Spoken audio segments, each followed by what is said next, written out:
Covers. Hey, what are you doing out here? Sir, I'm headed to work. Work at 4 in the morning? Where? Moving job, about 20 miles from where I live. 20 miles on foot? Yes, sir. I don't have a choice. Look, At 4:20 a.m., Officer Miles Raines slowed his patrol car and made the kind of choice that could go two ways fast. A young man was power walking along the shoulder of a main road. No sidewalk, no businesses open, no reason anyone should be out there unless something had gone wrong. He wasn't stumbling or wandering. He was moving like he was late for something that mattered. Raines didn't hit his lights right away. He paced him first, reading the situation the way cops were trained to. Direction, speed, hands, what was visible, what wasn't. His dash cam was already rolling.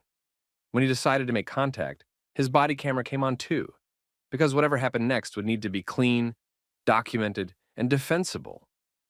He pulled up alongside and told the man to stop. The man stopped immediately. That alone threw Raines off balance. People who were guilty usually did one of two things. They ran or they overacted. This man did neither.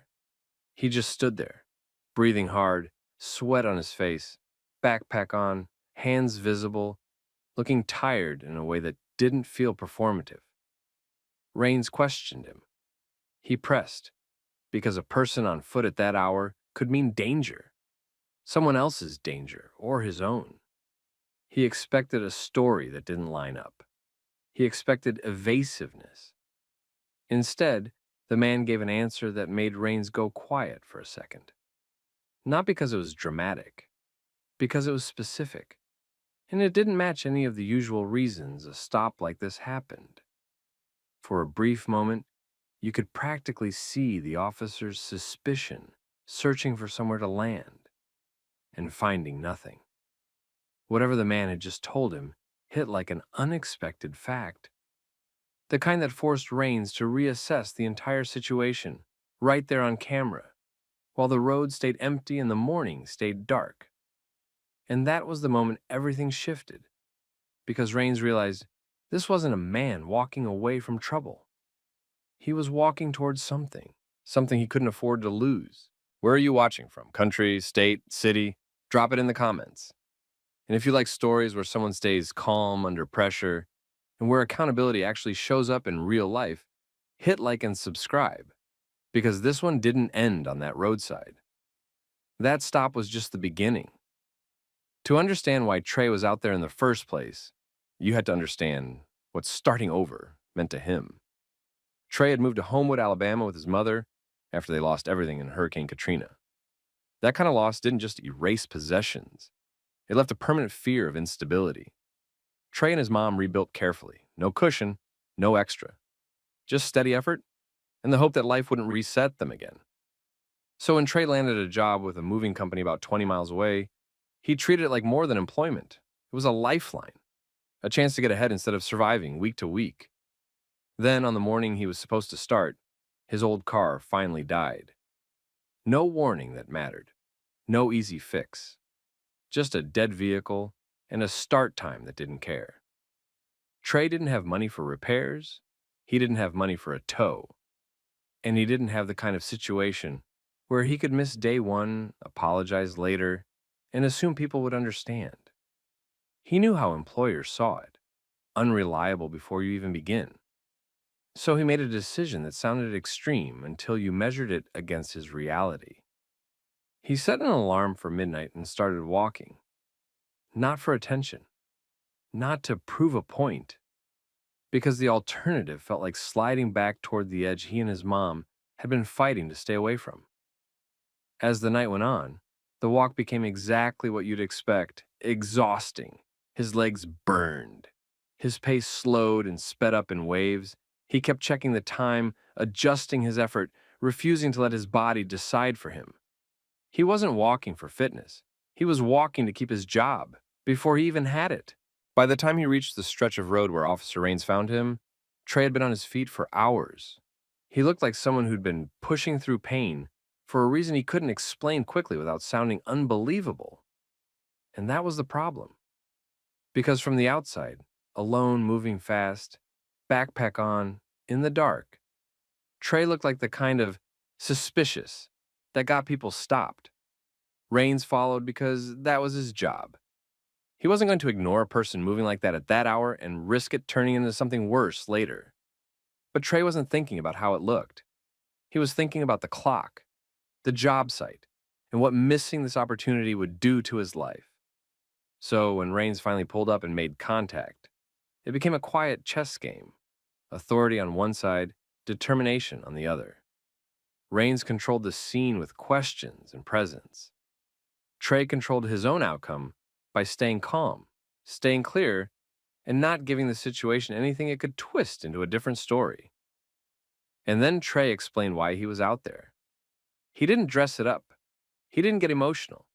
He just told the truth, where he was headed, how far it was, and why turning back wasn't an option. That truth, simple, disciplined, and painfully real, was what shocked the officer. Because it meant the suspicious thing wasn't crime. It was commitment. And on camera, with the roadside quiet and the moment fully documented, Officer Rains had to decide what kind of person he was going to be next. Officer Rains kept the stop tight and procedural at first, because that was how you avoided problems later. He asked for Trey's name, where he was headed, and why he was out there at that hour.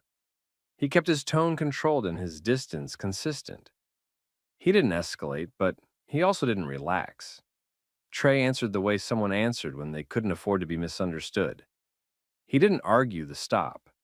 He didn't act offended. He stayed focused on facts, where the job was, when he had to be there, and what had happened to his car.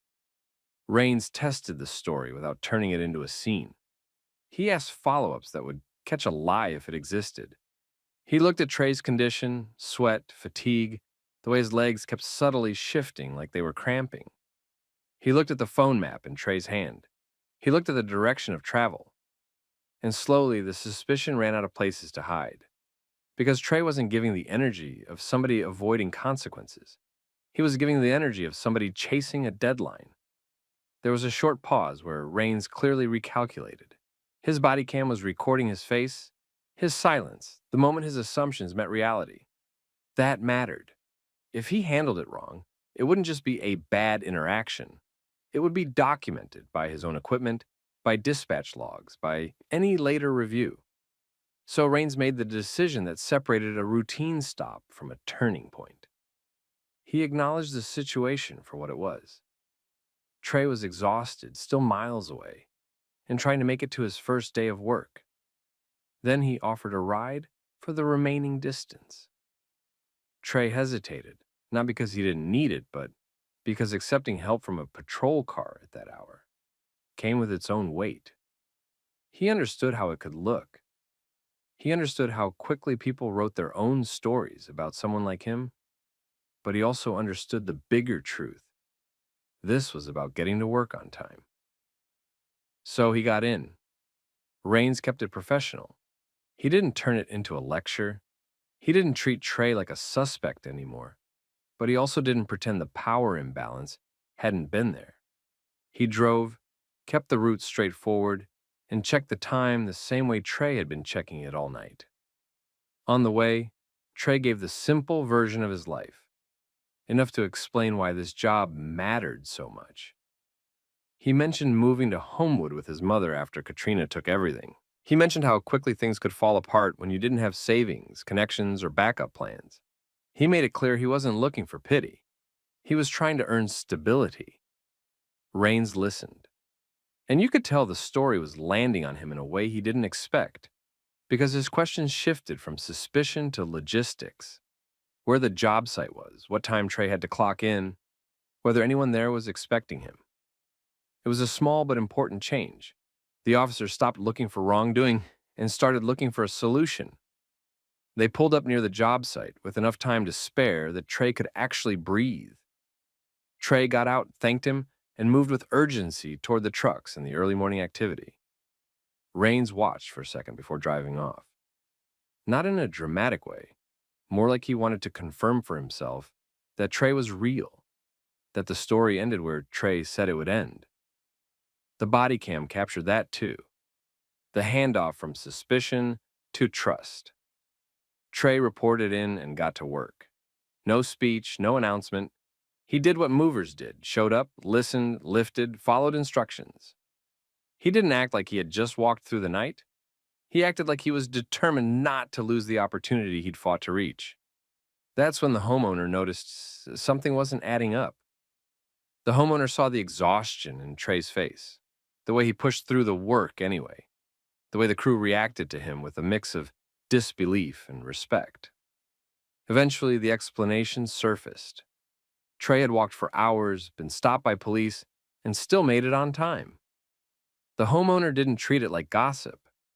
They treated it like a story that needed to be told while it was still fresh, while it still meant something. They posted it on Facebook, focused on the determination, the timing, the officer's decision to help, and the fact that Trey had shown up when most people would have quit. And almost immediately, the post started moving. At first it was friends, then friends of friends, then people outside the neighborhood, outside the city, sharing it with the same reaction. Disbelief turning into respect. Trey was inside a house carrying boxes, trying to earn his first day like it was any other. Meanwhile, his life was starting to change online without him even touching his phone. The Facebook post didn't spread because it was polished. It spread because it was simple. A young man had done something most people couldn't imagine doing, and he'd done it for a reason people understood immediately. Within hours, the story was leaving Homewood. People shared it with short reactions, some amazed, some angry that anyone had to go that far, just to keep a job. Some focused on the officer's decision to help, instead of escalate. And as the shares climbed, so did the questions. People wanted proof. Not because they wanted to tear Trey down, but because the internet had trained them to doubt everything. So the conversation turned into accountability in real time. Commenters asked for confirmation, asked where it happened, asked if the moving company could verify he was scheduled that morning. The homeowner responded with what they had: timing, location, and the basic details of what they personally witnessed. The moving crew backed it up in their own circles. And the most important piece wasn't a dramatic video. It was that the story matched reality in ways that were hard to fake. The job site, the company trucks, the supervisor's confirmation, and the fact that Trey was still there, working instead of chasing attention online. That was when someone took the next step. A GoFundMe was created to help Trey get reliable transportation. The goal was modest at first, enough for repairs, enough for a used car, enough to keep him from ever having to make that walk again. Then the donations started coming in faster than anyone expected. $5, $10, $50. People who had never met Trey donated because the story hit a nerve. A person doing everything right and still getting one breakdown away from losing everything. As the total climbed past the goal, the tone shifted again. It stopped being just about help. It became about what kind of community people wanted to be. One that watched struggle as entertainment, or one that actually changed the outcome. Trey didn't even find out the full scale of it immediately.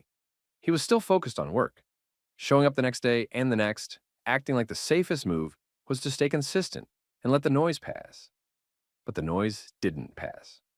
Local pages picked it up, then larger accounts. The same short summary kept circulating, and each time it did, more people asked the same question. Who was this guy, and why was he left with no option but to walk? That question reached the moving company in a way no internal report ever could. First, it hit managers. Then it hit someone higher. Eventually, it reached the CEO. And when it reached him, it didn't land as a feel-good post. It landed as a public test of the company's values. Because now thousands of strangers were watching what the company would do with the fact that their new hire had nearly walked a full marathon twice over, just to avoid missing day one. The CEO didn't treat it like a marketing moment right away. He verified it. He checked schedules. He confirmed the job site. He confirmed Trey's start date and clock in. He asked about performance, whether Trey had actually shown up ready to work, whether he had done the job without complaint, whether this was real. Every answer came back the same. Trey had earned his place the hard way, and nobody had handed him anything. So the CEO made a decision that was both personal and strategic. He was going to show up himself, not to send a message through an email, not to post a statement, to appear in front of Trey face to face and change the practical problem that started all of this. Because at that point, the story wasn't just about one walk. It was about whether the people with power, resources, and visibility would respond like human beings or like bystanders. The Facebook post kept spreading, and the GoFundMe didn't just meet its goal. It blew past it fast. As more people shared it, the moving company's name got pulled into the spotlight. And the question became simple. What would the company do now that everyone was watching? The story reached the CIO. He didn't just react online. He verified the basics, then showed up in person. Trey was still working, still trying to keep his life normal. When the CEO spoke with him, Trey confirmed what happened in the same practical way he'd been doing from the start. The car died. He couldn't miss day one, so he walked. Then the CEO solved the core problem. He gave Trey a car. That moment spread too, and it sparked the phrase people started repeating everywhere. Be like Trey.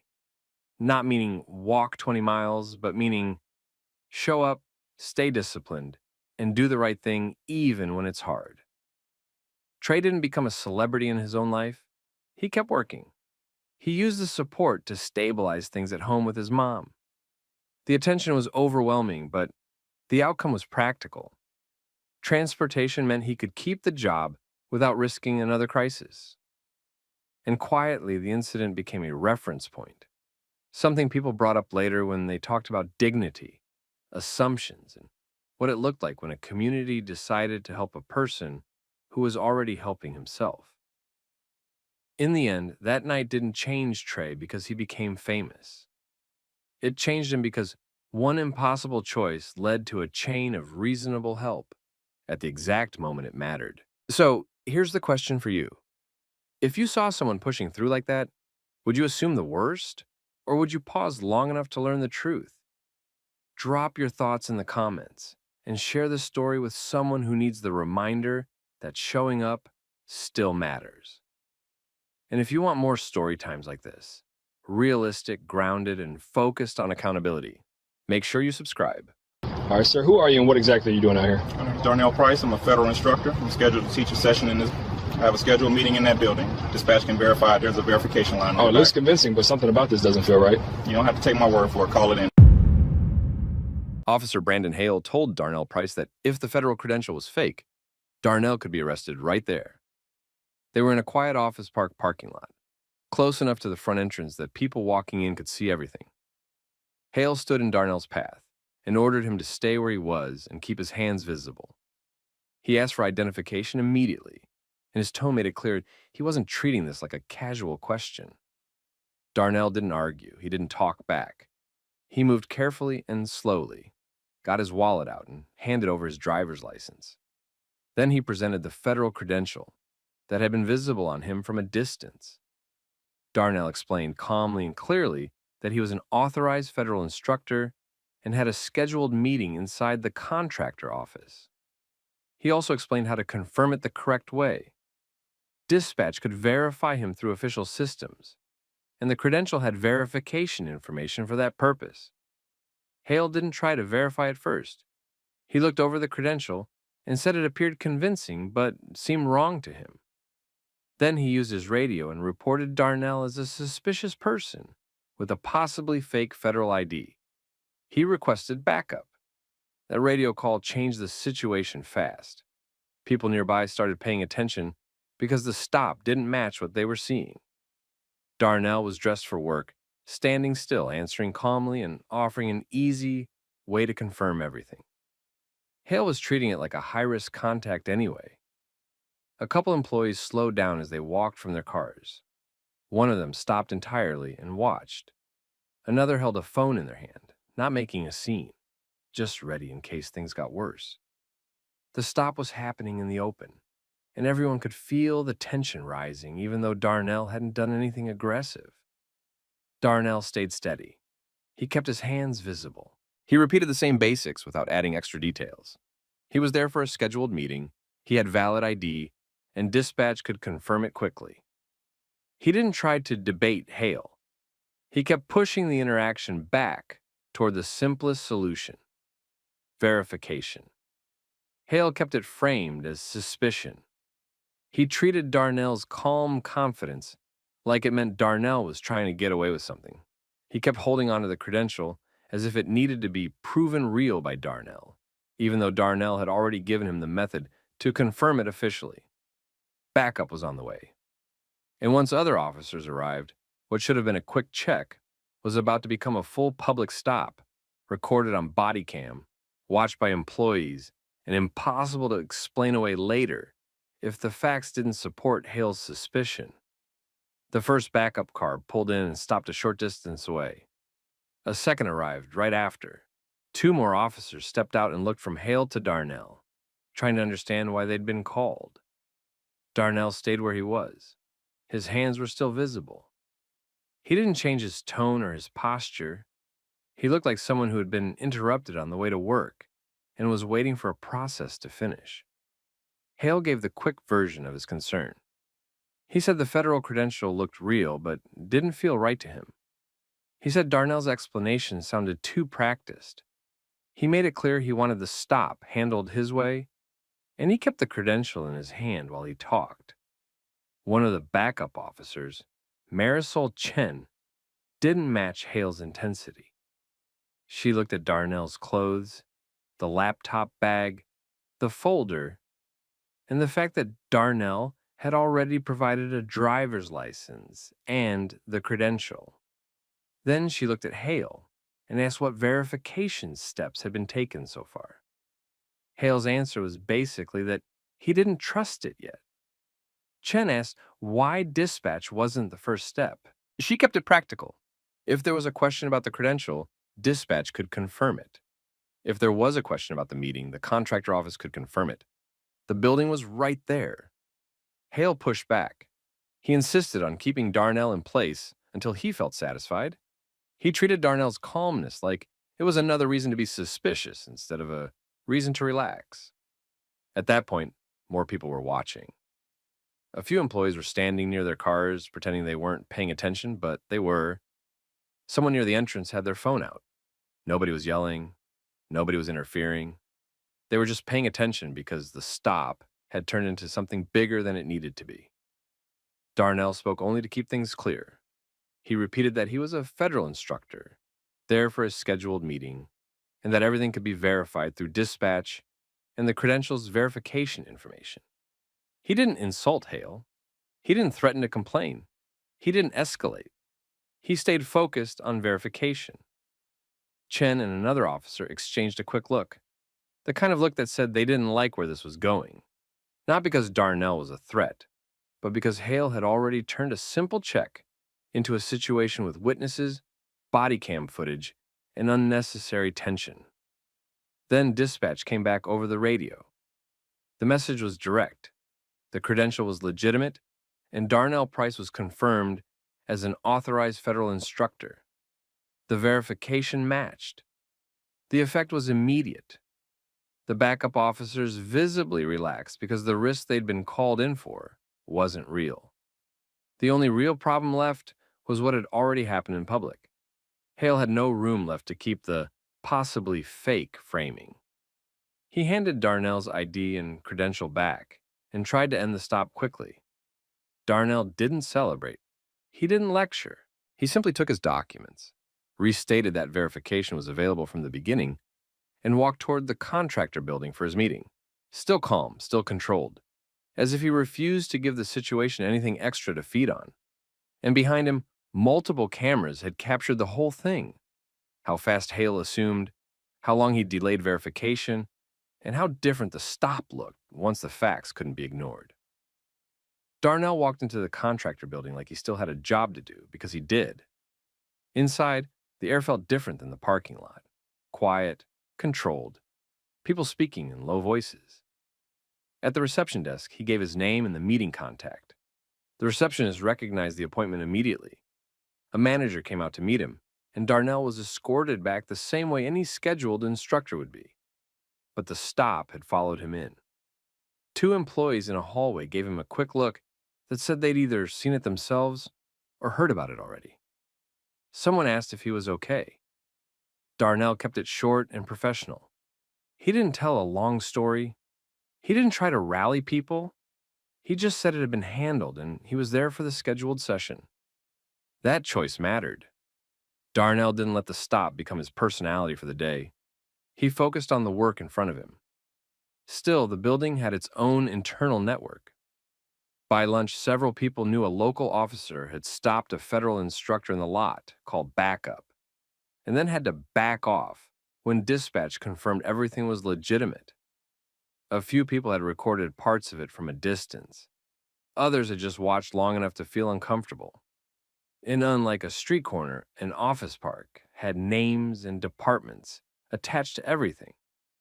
One employee forwarded a short clip to a coworker. A coworker sent it to a supervisor. A supervisor asked building security what they knew. Security didn't have to guess. The lot had cameras, the lobby had cameras, the officers had body cams. The event wasn't rumor-based, it was documented from multiple angles. By the end of the day, the contractor's security manager had filed an internal incident note, not because a crime happened, but because an unnecessary escalation happened on their property involving a verified visitor. That kind of incident created risk for them, even if it didn't make the news. Darnell finished his scheduled work and left on time. He didn't take a victory lap through the parking lot. He didn't look for Hale. He drove off, got back to his routine, and handled it the way he handled everything else, documented, factual, and calm. Later that evening, he wrote down the basics while they were still fresh: time, location, patrol car numbers he remembered, and the sequence. Stopped first, verification offered immediately, backup requested anyway, confirmation delayed until dispatch forced it. He also emailed his federal point of contact and explained what happened in plain language. Not emotional, not dramatic, just a record. He attached the meeting confirmation and noted that the credential had been verified by dispatch during the stop. That message did two things. First, it protected Darnell if anyone tried to twist the story later. Second, it triggered the kind of attention that local departments didn't like. Formal questions from an outside agency about why one of their officers treated a verified credential as fake before doing the basic check. Within a few days, Hale's department had the footage pulled. This wasn't a viral outrage situation yet. It didn't need to be. Departments reviewed Bodycam for smaller issues all the time: use of force, complaints, policy questions, stops that created risk. And this stop had multiple red flags that stood out even without anyone raising their voice. The timeline looked bad. The radio call labeled Darnell as suspicious with a possibly fake federal ID before any real verification was attempted. The stop escalated to backup, while Darnell remained cooperative and offered a clear path to confirmation. And the moment dispatch confirmed legitimacy, the whole basis for the stop disappeared instantly. That was the problem. The facts were available early, but the decision-making didn't match the facts. A supervisor watched the footage more than once. Another pulled the call logs. A third checked whether Hale had run the verification steps the way he was trained to do. The review wasn't about whether Hale was allowed to ask questions. It was about why he chose the most confrontational path when a simple confirmation was right there. Hale was asked to explain his choices. His explanation didn't land the way he thought it would. Saying he had a bad feeling didn't carry weight next to video of a cooperative, professionally dressed visitor offering verification from the start. Saying the credential seemed off wasn't enough when the credential was confirmed legitimate, and Hale never tried the basic verification first. The department didn't need a headline to see the liability. All they needed was the footage. And the contractor didn't stay silent either. Their leadership didn't want their employees watching unnecessary police escalations outside their front door. It created tension, fear, and legal exposure. They asked for a meeting with the department's community liaison and requested clearer procedures for contacts involving verified visitors on their property. Darnell didn't become a public face overnight. He didn't go online trying to build a moment. He kept it formal and focused. Documentation, follow-up, and making sure the record matched reality. Because he understood something Hale didn't seem to understand in that parking lot. When everything is recorded, confidence isn't a bluff. It's just what truth looks like when it doesn't panic. Within 2 weeks, the stop had moved from something awkward that happened in a parking lot to a documented issue with names, timestamps, and policy questions attached to it. The contractor's security team pulled their lot footage and saved it with the time markers. Their leadership didn't treat it like gossip. They treated it like risk management. An incident involving a verified visitor, multiple officers, and employees recording outside the front entrance was the kind of thing that could turn into a complaint, a lawsuit, or a workforce problem if it happened again. They asked the police department for a formal review and requested a point of contact, not to attack the department, but to make it clear they expected future contacts on their property to be handled with verification first, not escalation first. At the department, Hale's body cam was reviewed along with the radio traffic and dispatch logs. The review focused on decisions, not just tone. The key issue was simple. Hale treated the credential as fake before using the verification process that existed to answer that exact question. He asked for backup, while Darnell remained cooperative and provided the fastest path to confirmation. And he used possibly fake federal ID language over the radio without having done basic checks first. When supervisors watched the footage, they didn't just see a stop.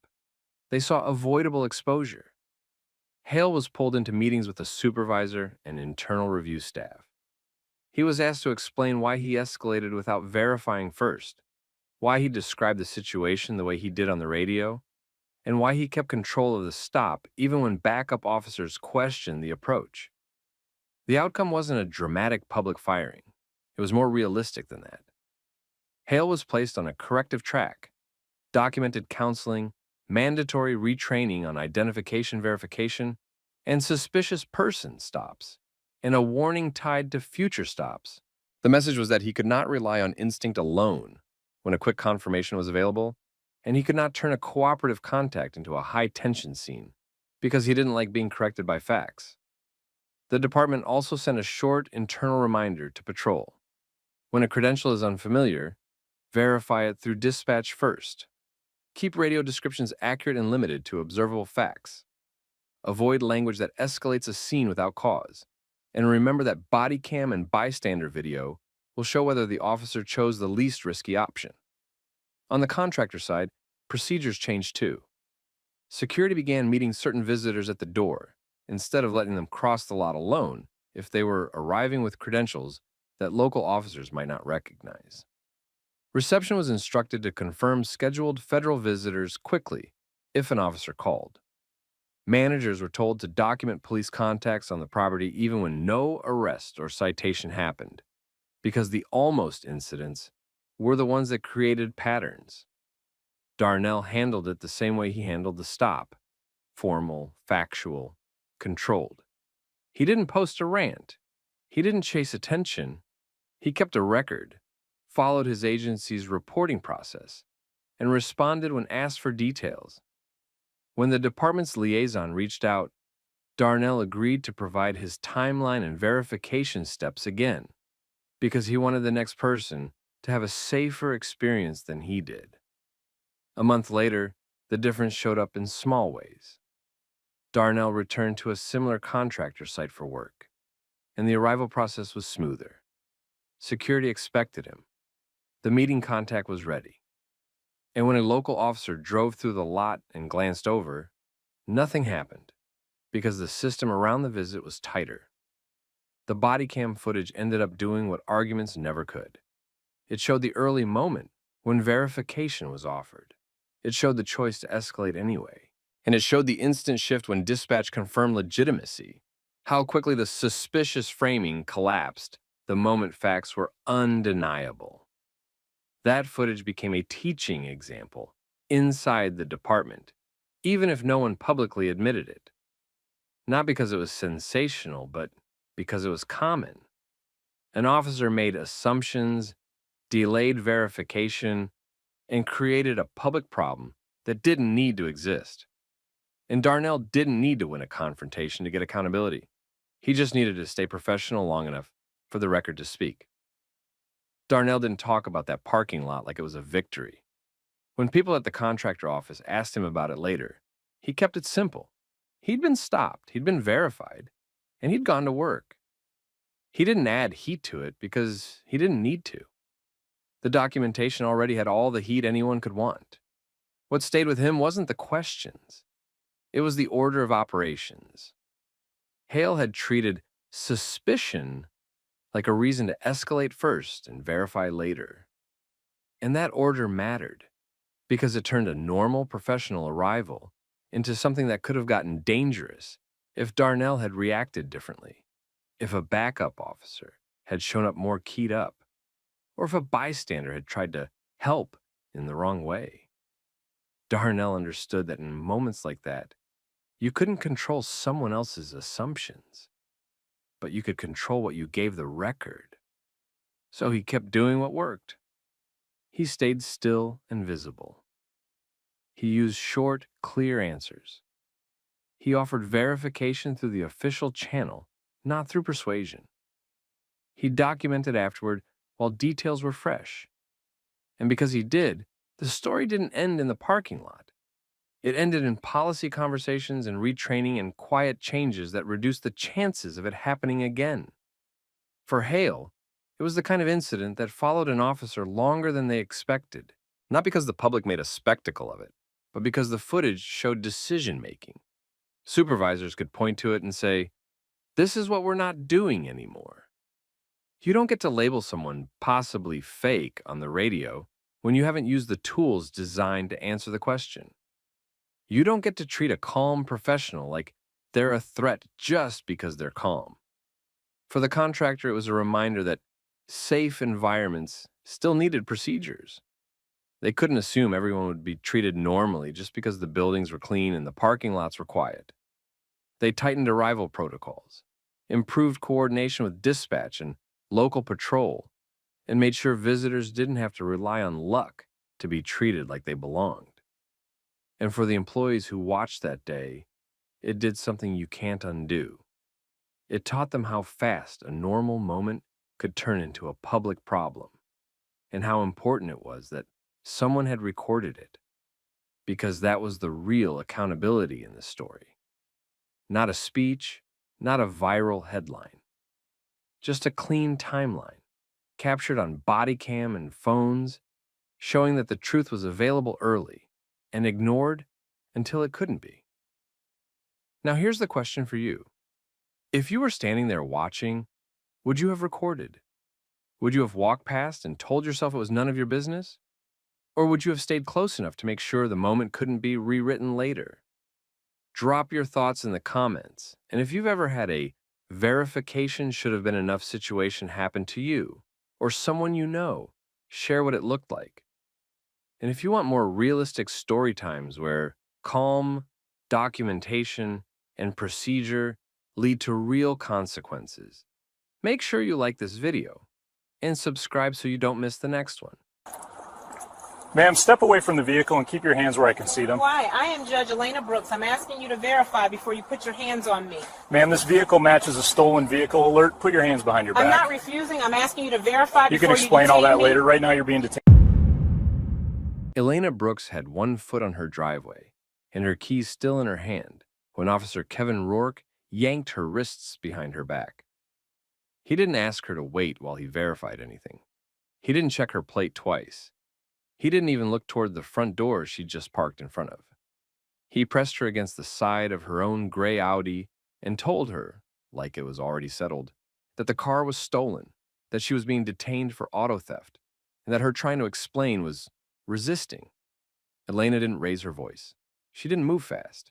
She kept repeating the same simple request. Run the plate again, confirm her ID, call dispatch, do the basic checks.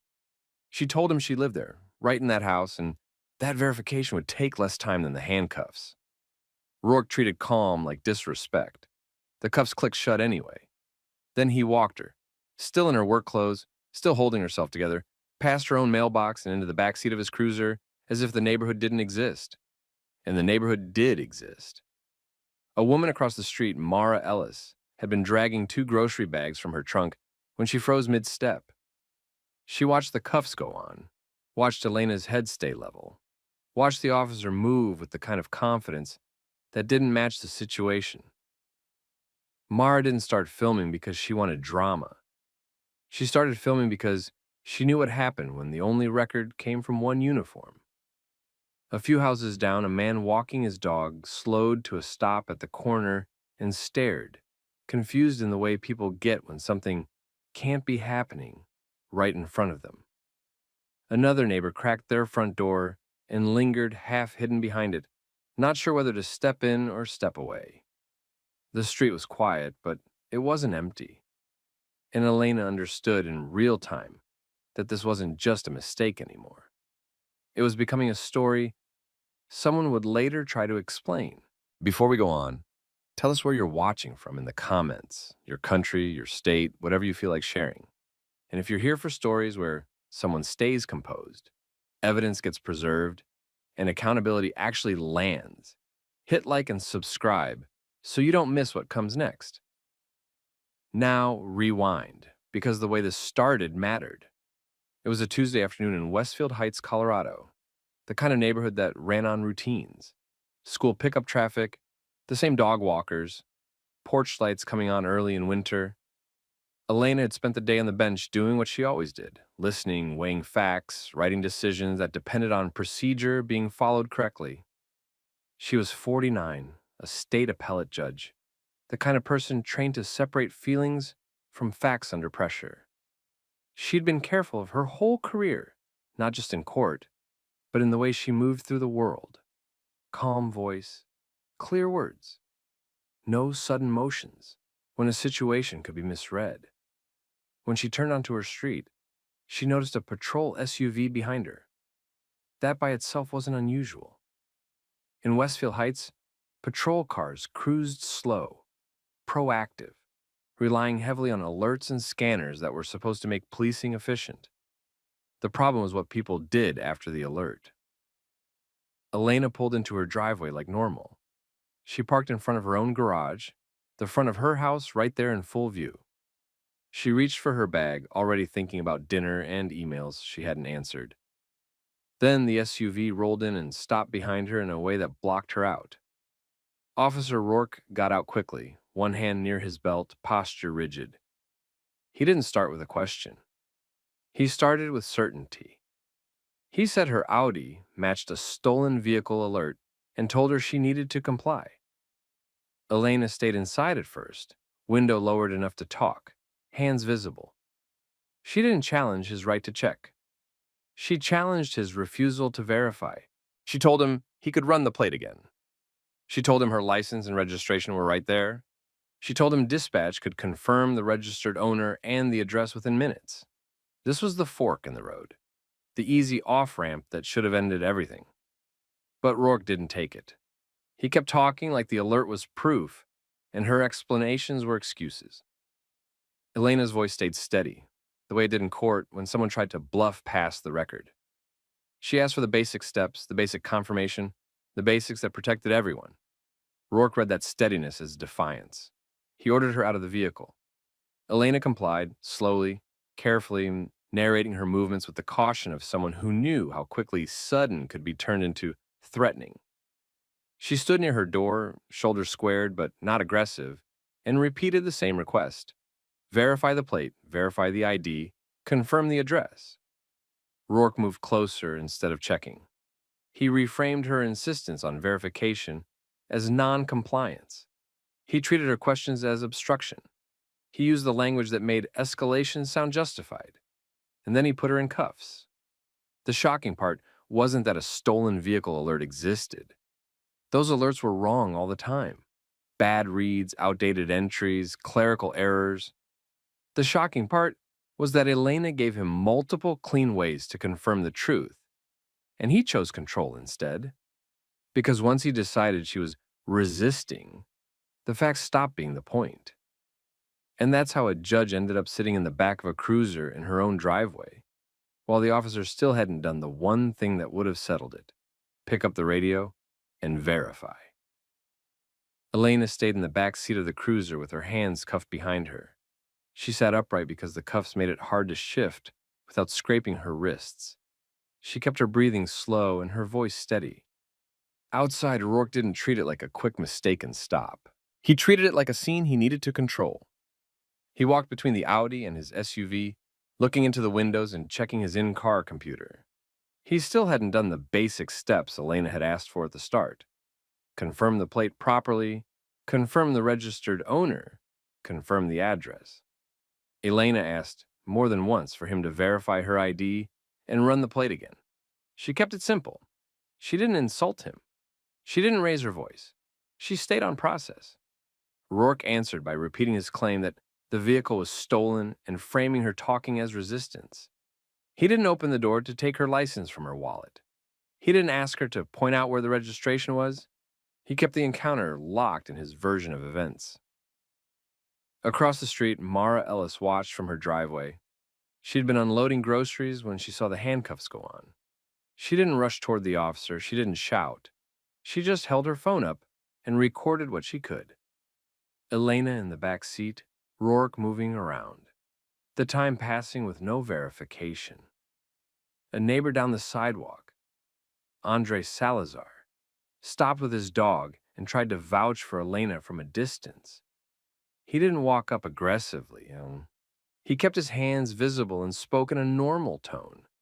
He tried to tell Rourke that Elena lived right there and that the officer had the wrong person. Rourke shut him down immediately. He told Andre to step back and stay out of it. When Andre didn't move fast enough, Rourke repeated it louder and gestured toward the sidewalk like it was a boundary line. Andre backed up. He didn't leave. He stayed where he was, watching, because it felt wrong to disappear. That was the pattern of the next half hour. Elena asking for basic verification, Rourke refusing to take the fastest path to the truth, and neighbors watching it happen. Time mattered here. If the stop was truly about a stolen vehicle alert, the fastest outcome would be verification. If it wasn't, time worked as pressure, keeping Elena restrained long enough to make the stop feel serious, long enough to make bystanders doubt what they saw.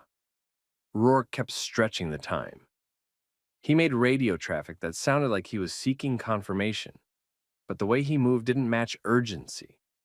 He didn't act like someone trying to clear an innocent person quickly. He acted like someone trying to protect a decision he'd already made. Elena stayed controlled, but the humiliation was real.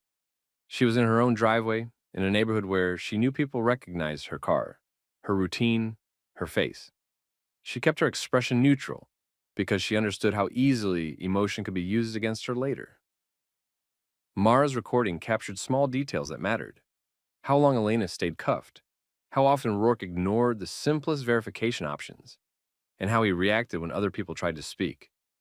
At around the 30-minute mark, another patrol vehicle turned onto the street. It parked with less force. No hard stop, no dramatic angle. A different kind of presence. Officer Dana Kim stepped out. She took in the whole scene in one scan. The Audi in a residential driveway, Elena in cuffs in the back seat, neighbors standing back but watching. Kim walked to Rourke first and listened to his summary. He presented it like a clean story. Stolen car alert, driver uncooperative, detention necessary. Kim didn't argue with him in front of the street. She did something more basic and more damaging to his narrative. She verified. She looked at the plate herself. She checked the VIN through the windshield. Then she called dispatch in a straightforward way: registered owner, address match, status of the alert. Dispatch cleared it quickly. The alert didn't apply the way Rourke claimed.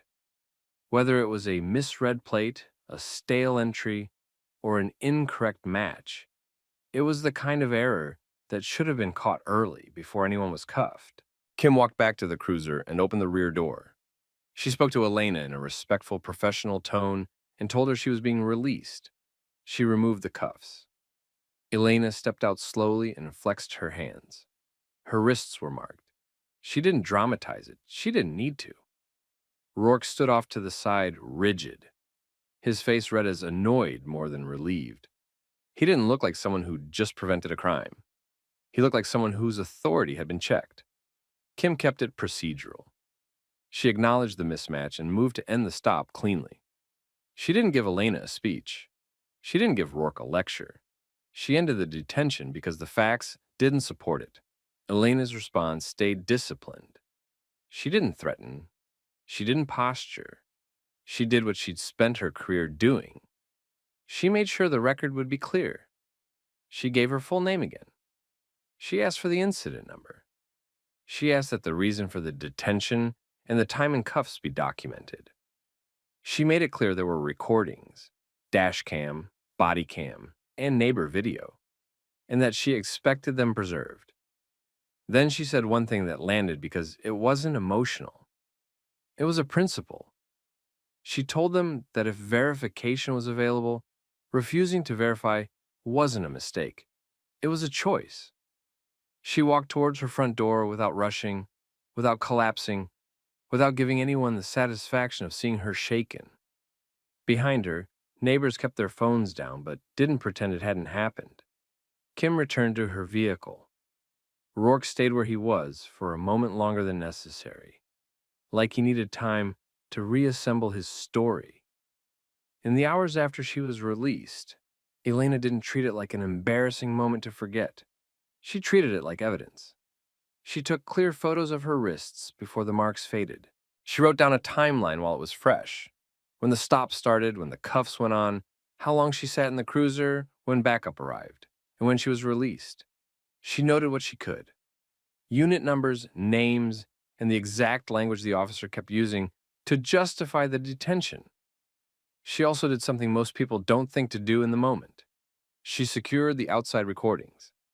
She contacted the neighbors who had filmed and asked them to keep the original files, unedited, with timestamps, not for social media. For the record. One neighbor backed the video up that same night.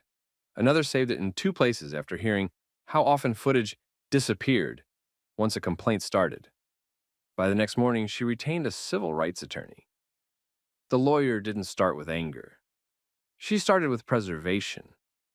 She sent formal notices to the department demanding that body cam, dash cam, dispatch audio, CAD logs, and any license plate reader data tied to the stop be preserved. She requested the stop documentation and the basis for the stolen vehicle claim, including the source of the alert and whether it was active, stale, or misread.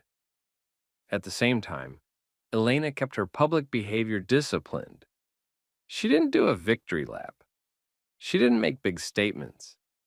She understood that public emotion gets used to distract from facts. The department's first response was predictable. Vague language, minimized time, and heavy emphasis on safety procedures. They tried to frame the outcome as quick and routine, as if cuffs were just a temporary inconvenience. But the neighbor videos undermined that framing. They showed the driveway and the house in the background. They showed how long she stayed cuffed. They showed the officer refusing the fastest verification steps while repeating language that turned calm questions into resistance. They showed how the officer treated witnesses as interference instead of help. Once that footage circulated locally, the story didn't rely on anyone's interpretation. People could see the sequence. That's when the internal review started moving. Internal Affairs pulled dispatch audio, CAD timestamps, and the officer's report.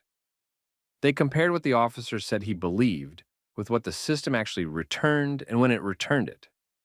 They looked closely at the key question. If verification was available, why was it delayed until another officer arrived?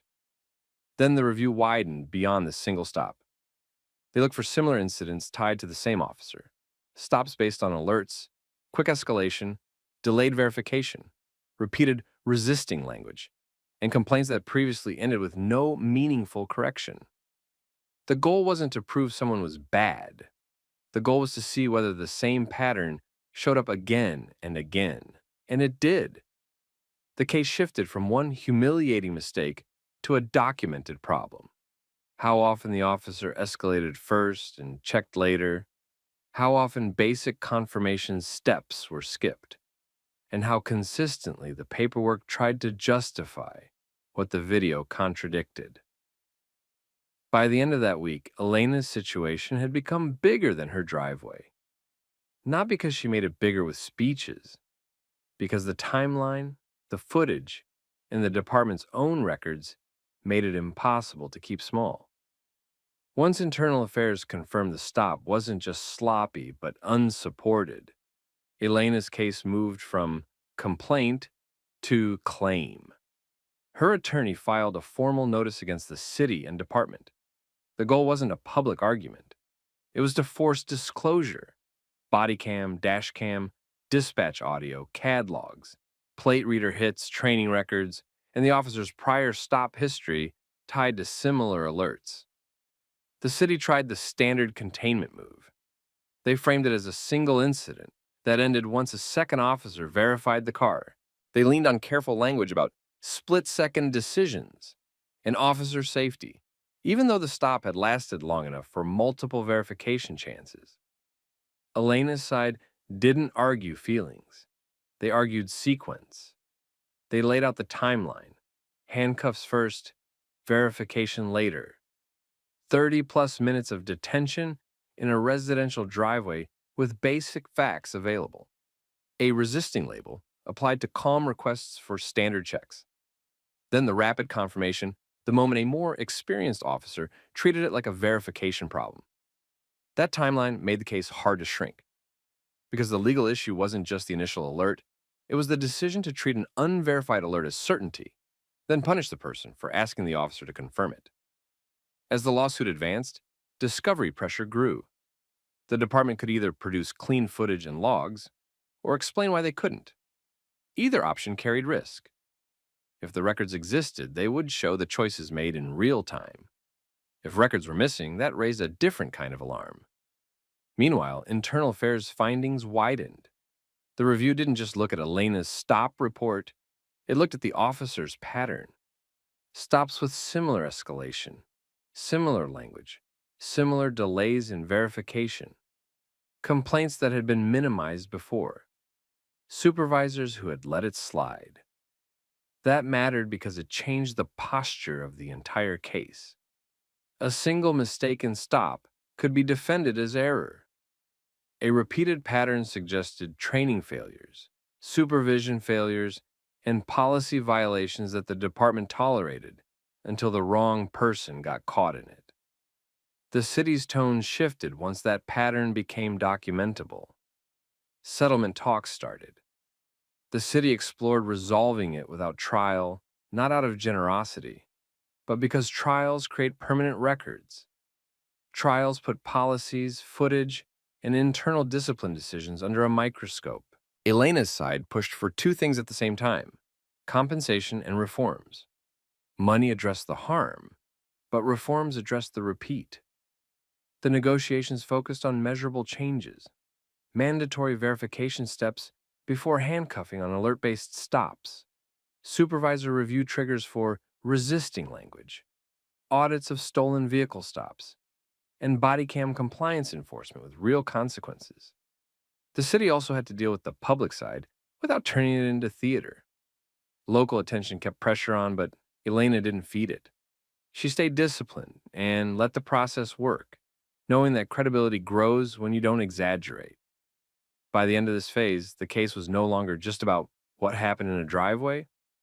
It was about whether a department could keep relying on alerts and authority while ignoring verification, and whether the system only corrected itself when someone with resources forced it to. The case ended without a trial. The city agreed to a major payout and, more importantly, signed off on changes the department couldn't quietly ignore later. clearer verification steps for alert-based stops, tighter rules on when cuffs could be used, mandatory supervisor review when resisting was claimed, and periodic audits to catch patterns early. Rourke didn't get to frame it as a misunderstanding anymore. Internal findings followed him: discipline, retraining, and closer supervision at minimum, with his future in patrol effectively narrowed by the record attached to his name. Lena didn't celebrate in public. She took part of the settlement and created a small legal support fund, covering consultation fees, filing costs, and help for people who'd been stopped, searched, or charged based on weak justification and had no money to fight back. The point wasn't revenge.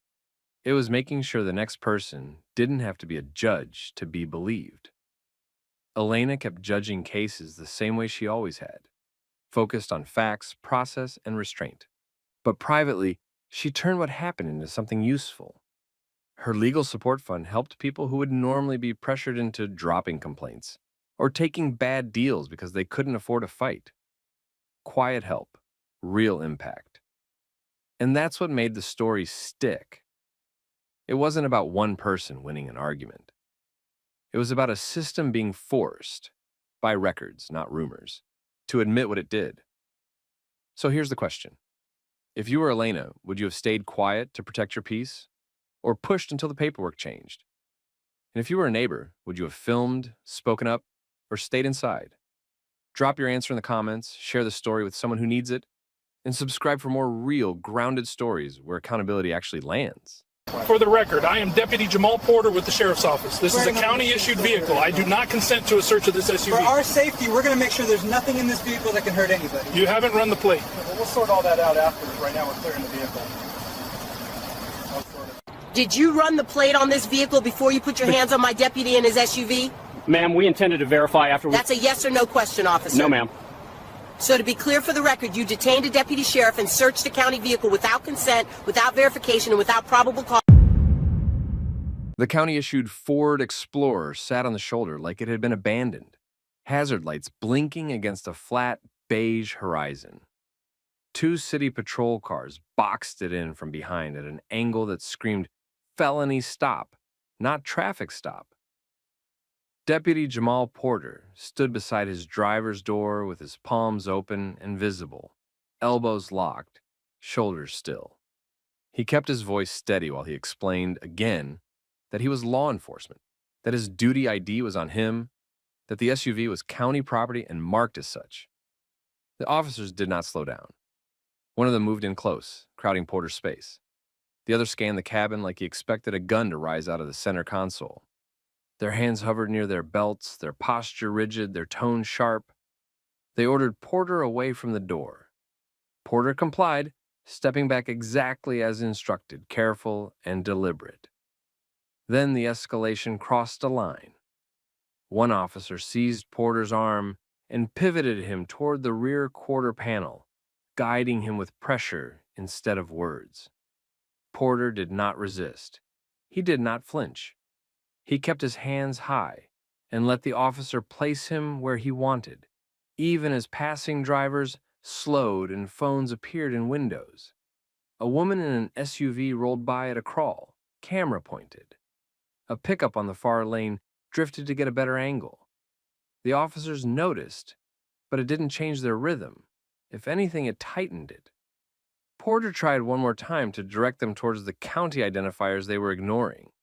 The agency markings on the rear hatch, the government fleet tags, the internal equipment that didn't belong to a civilian driver. The officers kept treating it like a story. They ordered him to stay put. They told him they were going to search the vehicle. Porter stated calmly and clearly that he did not consent and that they needed a lawful basis. They answered by moving anyway. And in that moment, out on that quiet stretch of Pima County Highway, the power chess game was already being filmed from 3 different angles. Quick thing, tell where you're watching from in the comments. City, state, or country. And if you're into stories where accountability catches up to people who skip procedure, hit like and subscribe so you don't miss the next one. Now, rewind, because this didn't start like a viral incident. It started like a normal drive until assumptions replaced protocol. Earlier that afternoon, Porter had been doing what he'd done for 14 years, moving through a routine assignment with quiet efficiency. He wasn't chasing attention. He wasn't looking for conflict. He had a county schedule to follow and paperwork to deliver, an ordinary chain of tasks that meant miles on the highway and minutes that mattered. The Explorer wasn't subtle. It carried county fleet markings. It carried the kind of wear that came from real work. Inside were the tools of a deputy's day, a vest secured in the back, a hard case for issued gear, and a folder of assignments that had been printed, stamped, and filed the way government offices still did it when they needed accountability and a paper trail. Porter drove the speed limit. He wasn't weaving. He wasn't riding anyone's bumper. He was just a black man in the driver's seat of an SUV that looked official, unless you decided it couldn't be. 2 Tucson City Patrol officers saw him from the opposite direction, turned around and tucked in behind him. At first, it looked like a standard follow. Then the distance closed. Then the lights came on. Porter did what he trained civilians to do during stops. He signaled, moved to the shoulder with plenty of room, and stopped in a controlled way. He lowered the window. He kept his hands where they could be seen. He waited. The first officer approached fast and tight, not wide and cautious. He didn't start with a clear explanation. He started with control, commands, not context. His partner hung back, angled toward the passenger side, scanning. Porter responded the way a professional responded when he knew the stakes of misunderstanding. He identified himself. He indicated he was a deputy. He made it clear he had agency identification and could produce it. The officers did not do the most basic thing that would have prevented what came next. They did not verify what they were looking at before they treated it like a threat. No audible plate check. No pause to confirm the vehicle belonged to the county. No radio call that matched the intensity of their posture. It was the kind of shortcut that only happened when someone decided they already knew the answer. The first officer demanded driver documents. Porter moved slowly, narrating his movements the way trained people did when they wanted everyone to go home safe. He told them where his wallet was. He offered his duty ID.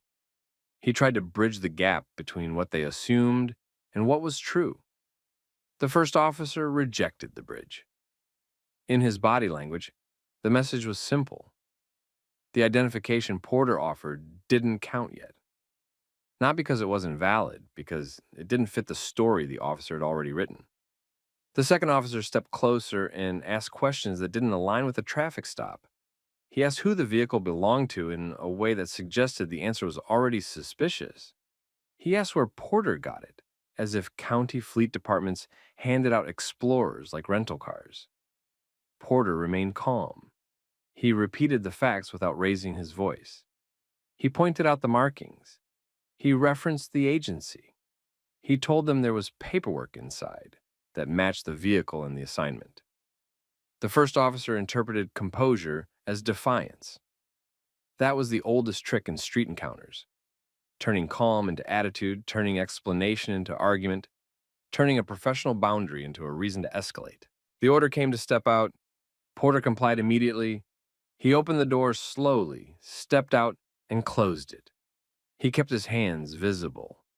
He turned his body slightly so no one could claim he moved suddenly. Even then, the officers kept pushing for dominance, not clarity. They repositioned him. They told him to face away.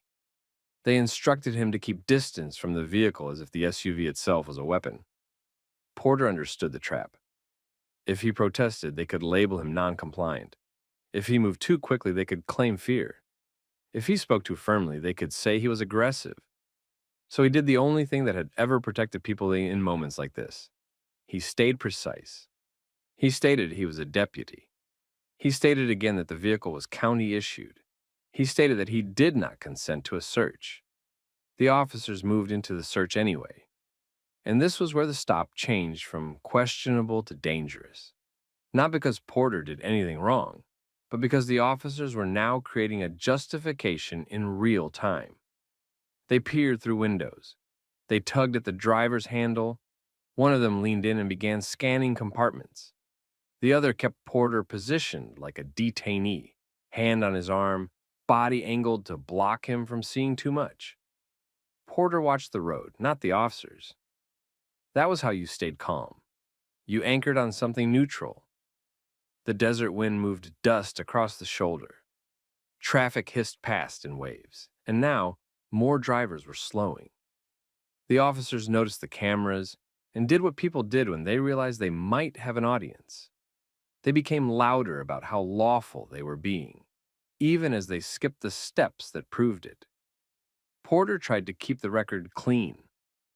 He clarified in a controlled tone that he was not resisting.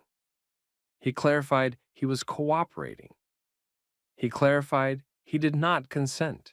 He made sure each piece of his compliance was visible and understandable, for the same reason civilians repeated themselves on Bodycam, because later, somebody would try to rewrite it. The first officer walked to the rear hatch and reached for it like he owned it. This was the moment where the entire stop balanced on a hinge, because in the back of that county SUV, behind a locked case and a neatly stacked folder, was the truth they could have confirmed in 60 seconds with a plate check, a radio call, or basic professional humility. The first officer opened the rear case. Inside was a county-issued vest with clear inventory markings. Next to it was a folder of assignments stamped with the sheriff's office seal. The officers paused. Their confidence dropped.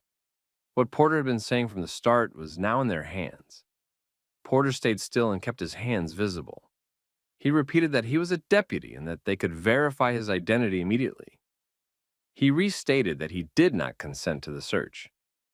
The first officer shifted into damage control. He started explaining his actions as safety, while avoiding the simple fact that they had not verified plates or agency ownership first. The second officer looked toward traffic. Phones were up. The stop was being filmed. The first officer asked for Porter's ID again. Porter provided it slowly and clearly. The second officer checked it, then radioed for a supervisor. While they waited, the search stopped expanding. The physical pressure on Porter eased, but they kept him positioned away from the vehicle, as if they could still frame the stop as justified. A sheriff's unit arrived. Captain Elena Vargas stepped out and recognized Porter immediately. She checked him quickly, then turned to the city officers and demanded their basis for the stop and search. They offered broad explanations. Vargas narrowed it to procedure.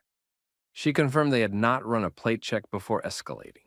She confirmed they had not verified the county vehicle markings or Porter's ID before going hands-on. She confirmed they searched without consent and without a clear lawful basis. With cameras still recording, Vargas called Internal Affairs to respond to the scene. When IA arrived, Vargas summarized the facts on the shoulder. No clear reason stated, no verification before escalation, physical handling, and a non-consensual search that only ended after official sheriff's gear and paperwork were found. Then she made the consequence immediate. She ordered both officers detained pending investigation and had them placed in cuffs on scene. Porter remained composed. Vargas told him he had every right to file a formal complaint, and she treated it as misconduct, not confusion. The scene ended the way it should have started, with verification and paperwork. Internal Affairs documented everything on the shoulder. They collected the officers' names, badge numbers, and unit information. They noted the lack of a stated reason for the stop, the missed plate verification, the physical handling, and the non-consensual search.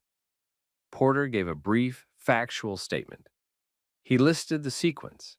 He identified himself early, offered duty ID, pointed out county markings, complied with instructions, and stated non-consent before the search. He kept it professional and complete. Captain Vargas ensured Porter was able to leave safely and that the county vehicle and equipment were accounted for. She also ensured bystander recordings were treated as evidence, not ignored. Within days, the incident spread online through short clips filmed by passing drivers. The public focus stayed on the same point. Escalation happened before verification. Porter filed a formal complaint. He requested dispatch logs, radio traffic, and any body camera footage. He documented the time, location, and the officer's actions in a standard report format. The investigation moved fast because the record was strong. Internal Affairs compared the timeline against CAD entries, radio calls, and video. The key procedural failures were clear. No plate check before escalation, no proper identification verification before going hands-on, and a search without consent or clear lawful basis. Both city officers were placed on administrative leave pending findings. Agency leadership held review meetings focused on interagency conduct and stop procedures. Training and supervision were flagged as part of the review, not just individual behavior. By the end of the initial review phase, the case was no longer treated as a misunderstanding. It was treated as misconduct, supported by video and documentation. Internal Affairs completed the formal review using the full record, dispatch logs, radio traffic, body camera where available, and multiple bystander videos. The findings focused on sequence and legality. The officers escalated before verification, used physical control without a clear basis, and searched a county vehicle without consent or documented cause. The review noted that basic steps, plate check and identity confirmation, were available and ignored. The city placed both officers on restricted status while discipline moved forward. Their reports were compared to video and audio. The inconsistencies became part of the case, not a side issue. Captain Vargas submitted a separate supervisory memorandum through the sheriff's chain. It documented the operational risk of interagency stops handled without verification and flagged it as misconduct, not a training mistake. Porter met with county leadership and filed a full written statement for the record. He also requested preservation of all related footage and communications to prevent loss or deletion under routine retention. The city issued an internal notice reminding patrol units of required verification steps on stops involving government fleet vehicles and cross-agency personnel. Supervisors were directed to review stops that escalated without an initial plate check. Porter's complaint triggered a joint review between the city and county. They examined jurisdiction boundaries on that highway stretch, dispatch coordination, and how city units handled county fleet identifiers. The goal was to prevent the same failure chain from repeating. As the case moved beyond internal review, Porter was given formal options: continue only through administrative discipline, or pursue additional action through professional standards and legal channels. He chose to keep everything documented and handled through process, not public argument. By the time the first disciplinary decisions were drafted, the core point was locked in. The stop became a problem because procedure was skipped, and it stayed a problem because the officers tried to control the scene instead of confirming the facts. The disciplinary decisions were based on the same issue every reviewer kept returning to. The officers acted first and verified later. Internal Affairs recommended sustained findings on multiple violations tied to the stop: failure to establish and communicate a lawful reason, failure to verify plates and vehicle ownership before escalation, improper detention tactics, and an unlawful search without consent or documented cause. City command staff approved discipline. The officers were removed from patrol during the process. One was flagged for termination-level misconduct based on the total chain of decisions and the mismatch between report language and recorded video. The other faced severe suspension and mandatory retraining with a final warning status because their actions followed the same escalation path. Because the incident involved interagency harm and public exposure, the case also triggered a risk review. The city's legal office and the county's risk management unit opened a parallel track to assess liability. Porter was offered a formal route to seek remedy for the stop itself, not only the internal discipline. Porter kept his response procedural. He provided documentation, preserved records, and avoided public arguments. He returned to duty once the county confirmed he had acted correctly throughout, and that the stop created no performance concerns. The sheriff's office issued an internal bulletin using the incident as a training reference. It emphasized 3 points: verification first, de-escalation as default, and immediate supervisor notification when a stop involves government fleet vehicles or cross-agency personnel. The city updated field guidance for patrol. Supervisors were directed to audit stops that escalated without an initial plate check. Officers were required to document verification steps in reports when government vehicles were involved. Joint dispatch coordination on that highway stretch was tightened to reduce jurisdiction confusion. The public response shifted over time from outrage to expectation. People focused less on the viral clip and more on whether consequences matched the conduct.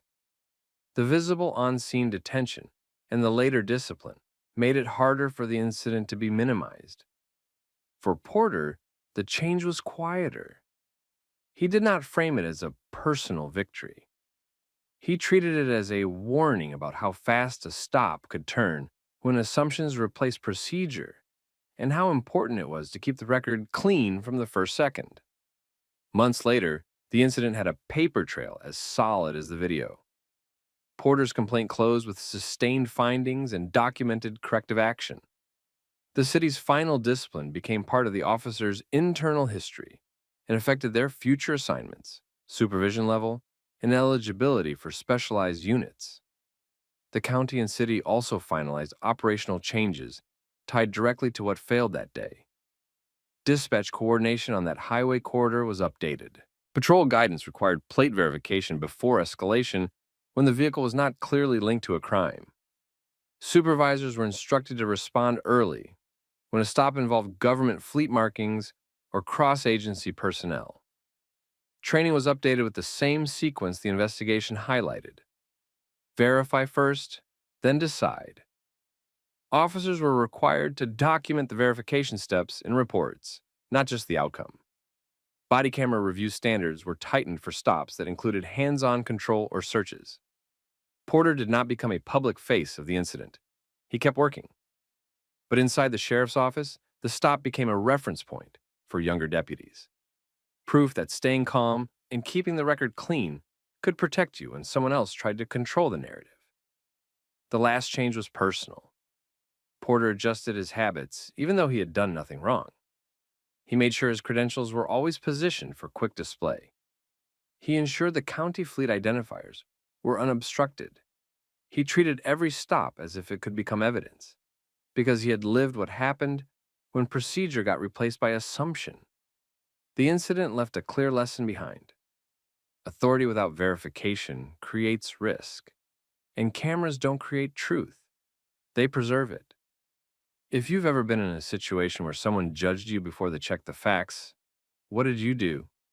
Did you stay calm, or did it pull you into the argument? Drop your take in the comments. Share this with someone who needs to hear it. And subscribe for more story times where accountability actually shows up.